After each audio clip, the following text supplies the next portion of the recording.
Hello everybody, welcome back to my channel. I'm Catherine. Today we're going to be crocheting an orange and black mushie while you're going to be listening to some Reddit stories that I'm going to read.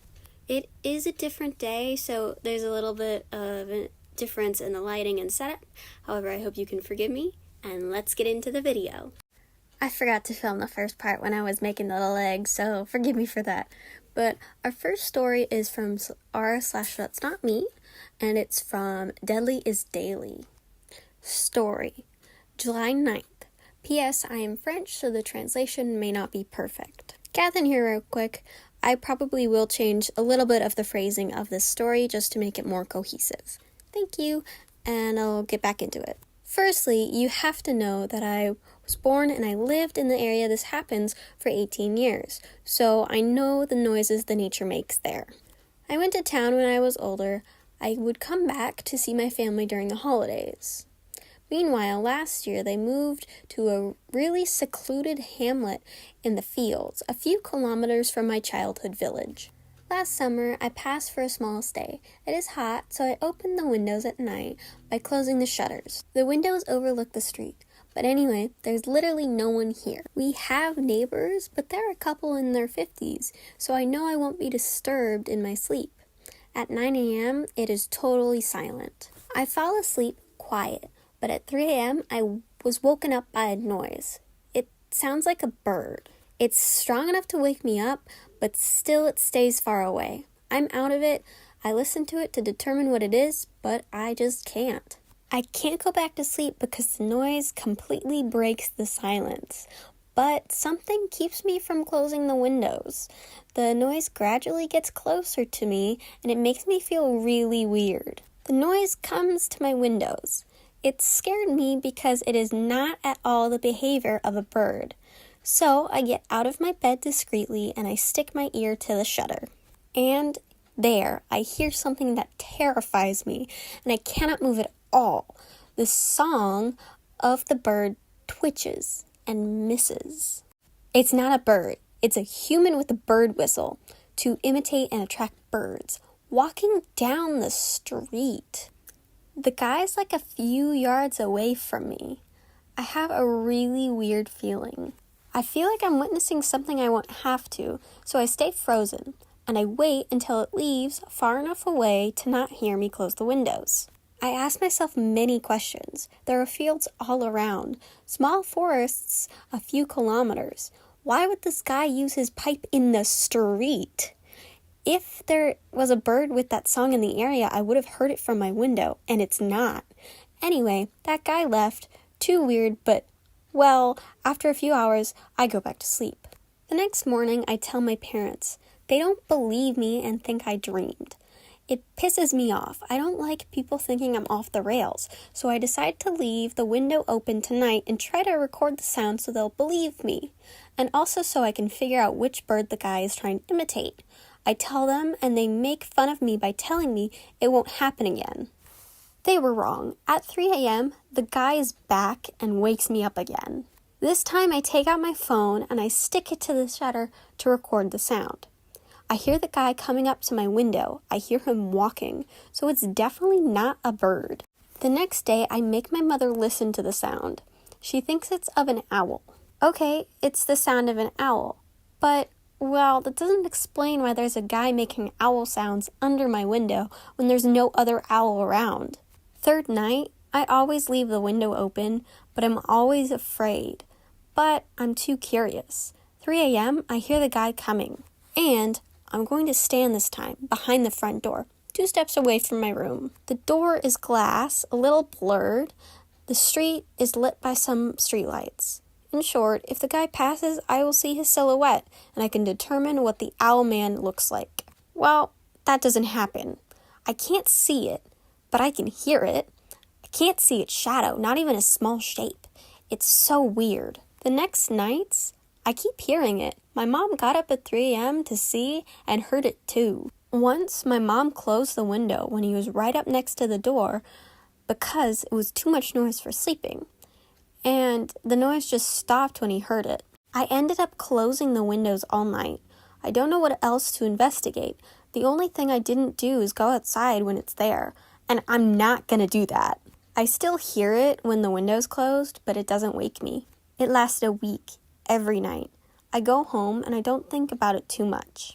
But my mother sometimes tells me she hears it. Sometimes she hears it not in the street, but a small road perpendicular to the street, which leads to the fields. She says what she hears is an owl, but I know it's not an owl. It's him. And then we get to tonight. Tonight, I came home at 3 a.m. I finished writing this at 4. It took me an hour to tell everything. I closed the window before he could get too close to me, because he always scares me, and I don't want to go through that. And I thought, crap, I should have recorded it. Anyway, tomorrow night, if I hear it, I'll record it again and try to publish the sound, but I don't know if we can do that here. Do you guys have any idea what this guy's goal is? Why he plays the bird whistle in the street? Why does he absolutely want to attract owls? It can't just be an enthusiast. The guy does it all nights of the week. And that's the end of the main story, but there are 3 updates that we will get into. The first update takes place on August 9th, and it is a recording of the sound. I'll play it for you real quick.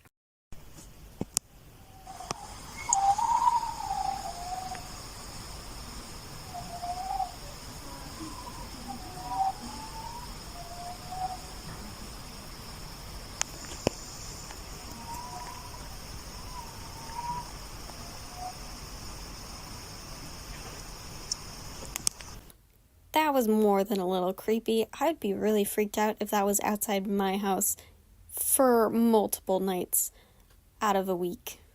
Anyway, let's get back to the updates. Update 2 is on October 9th. That night, I forgot to close the window and I obviously heard him. It always makes me feel so uncomfortable, but especially there, I distinctly heard 2 whistlers. On the evening of the recording, I also heard 2 noises, but even if the recording seems strong, it stayed away. So I thought, cool, the guy was able to talk with his owl. I still recorded for the fun of it, but in the end it was much less scary. The whistler did not go away under my window because a car passed, but he definitely went away after. But this time it was under my window, and the 2 noises are not at all a guy and an owl, but 2 different whistlers. So one that doesn't really sound like an owl. Therefore, firstly, it makes one noise of hell, but really ultra strong. I have the impression that every night it is gradual. Last year, it was not like that. Second, no bird will answer such a noise because with several whistles, it's really messy.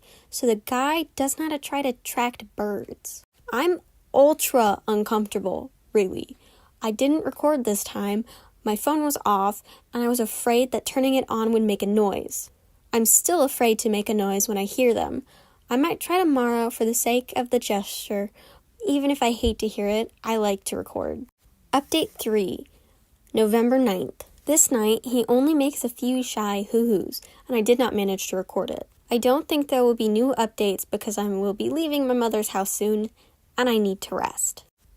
Catherine here, that's a really freaky story, especially the part with the 2 whistlers and how they're not trying to track the owls. So what the heck are they even trying to do? But I can confirm that OP is in a different place now without the whistlers and they are getting the rest that they needed.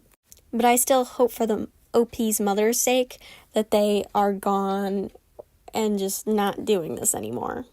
And on to our next story. This one's a little shorter, and it's from Our Entitled Parents by Lightning Fall. And its title is My 24 Female Mom Demanded to be Present During My Gynecology Exam and Barged In. Edit, sorry for the confusion, I'm 24 currently, and my mom is in her early 50s. My mom knew about my appointment and that I was going to be examined, clothing would be removed. She wanted to accompany me last minute for support, and I couldn't argue with her to stay at home or I would be late. I thought that she would wait outside. She has done so before, but for other types of appointments. But instead, she tried to go in with me. The staff kept her out, and later she knocked on the door and walked into the appointment saying she needed to tell my doctor about my family medical history. I had already told my doctor all of it. She was taken out of the room and the door was locked. When I left the hospital, she wasn't there anymore and was upset I kicked her out. I told her it was a very private thing to be asked about your past relationships and get examined. I'm extremely shy with my body, and it's always hard for me to do these things. So, of course, I didn't want her there, or would even think for her to want to be there. She told me she wants grandchildren, and she is my mom. Therefore, it's not that big of a deal for her to be there with me during my visit, and that I should stop acting like my body is sacred, since I would need to get used to other people, like medical staff, seeing it. She also told me that my dad is always with her whenever she needed to be examined, so I should allow her to be there with me. I told her a spouse is way different than a parent, and that since she hates to talk about sex and has slut-shamed me in the past, she is very religious and hated to see me with anyone, there is no reason for her to be there. Edit, I wanted to clarify something. At the time of the appointment, I was temporarily living with my family, so she knew I was going to the hospital and forced me to tell her why. If I disagreed with her, she will try to make my life a living hell and make my family turn against me. Also, the appointment was not related to fertility/pregnancy. I don't live with them anymore, so she doesn't know about my life as I went low contact. Catherine back now, and wow, I'm at a loss for words with this story. But first I have to give applause and my support to the OP going low contact with her mom. Obviously, that's a really hard thing to do, but if her mom doesn't respect her boundaries like she wants to, then it's very, very understandable and reasonable to go low contact so her mom can't cause these kind of issues anymore. And I do find it weird that she wants to be at her daughter's gynecology exam when she won't even have an open talk about sex and then slut-shaming her. That's very not okay. The mom shouldn't decide who the daughter wants at her appointments. It's the daughter's body, so it's the daughter's choice. Anyway, I hope both of the OPs from both of these stories are okay now and out of the situations that they were in. I think they both are, so that is absolutely great for the both of them. Thank you so much for watching these two crazy Reddit stories and then watching me crochet something calm in the background. I think they contrast each other very nicely, especially when some of these stories are insane. Not on the faults of the OPs, but because of the people around them, of course. And then switching topics real quick, I just wanted to mention that a lot of this video is sped up to 6 or 7 times it's normally. I cut this down to about 13 minutes, and it was originally over an hour. Just for the people who don't crochet, to put that in perspective of how long this one took me. And there's my cat. He's adorable. In this video, I've made a black and orange mushroom plushie, or a mushie. And next video, hopefully I will be making a dragon. So stay tuned for that, and stay tuned for more crazy, laid back, or any type of Reddit story. If you have a Reddit story that you want me to read, then please let me know in the comments. Have a good day. Bye-bye.